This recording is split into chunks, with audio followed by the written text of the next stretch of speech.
Ondertussen ook alweer de volgende 2 gasten aangeschoven bij ons aan tafel van de Engelbewaarder uit Baarlo. Fijn dat jullie er zijn. Stel je even voor als je wil. Dankjewel. Ik ben Lei Zegers uit Baarlo. Ja. Ik vertegenwoordig de Engelbewaarder. En dit is mijn collegaatje. Kom er even bij. Mij Verkoelen en ik praat dus plat. Ik kom uit Boulder. Ja. En we zien van de Engelbewaarder. Dat is een multifunctioneel centrum. En we komen dus ik moet even opnieuw opkomen. Oh, want het is heel zwaar. Het is heel groot. Ja? Het is heel zwaar. Ja, denk in de rug. Ja. Alsjeblieft. Hartstikke fijn, hartstikke fijn. We hebben een bijdrage. Ja. We hebben een kerstmarkt gehouden. Oké. En daar hebben we dus geld opgehaald. Ja. De mensen hebben heel veel mooie dingen gemaakt.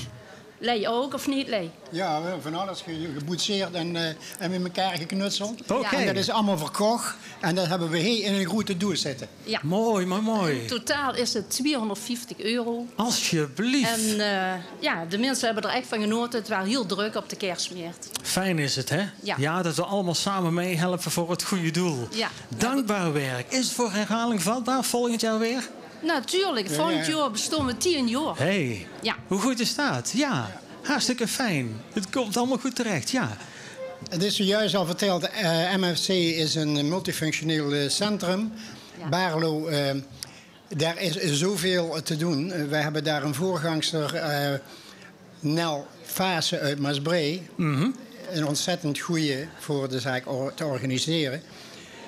Maar daar, wat er allemaal is, we hebben een bibliotheek, we hebben kooksessies. 4 keer per week wordt er gekookt, 5 keer soms. En biljarten wordt er gedaan. We zitten met grote groepen bij elkaar. Er wordt geknutseld. Maar vertel verder. Er wordt geboetseerd, er wordt geschilderd, er wordt gebreid, gehaakt Alles, ja. en gekletst. Dat is het belangrijkste, denk ik, hè? Dat is het belangrijkste, ja. Dat de mensen bij elkaar komen en Ja. dat ze elkaar ontmoeten. En dat ze liever er echt naartoe. Ja, Dus, ja. En het is bijna iedere dag volle bak, hè?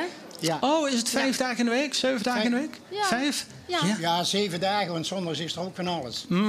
Ja, Hartstikke goed. Ja. Mag ik jullie van harte danken voor de mooie opbrengst Ja, we en hebben jullie ook een activiteiten. engeltje erbij zitten. Ja, En er staat op, deze engel geef ik jou, omdat ik van je hou. Nou, ik hou van heel veel mensen.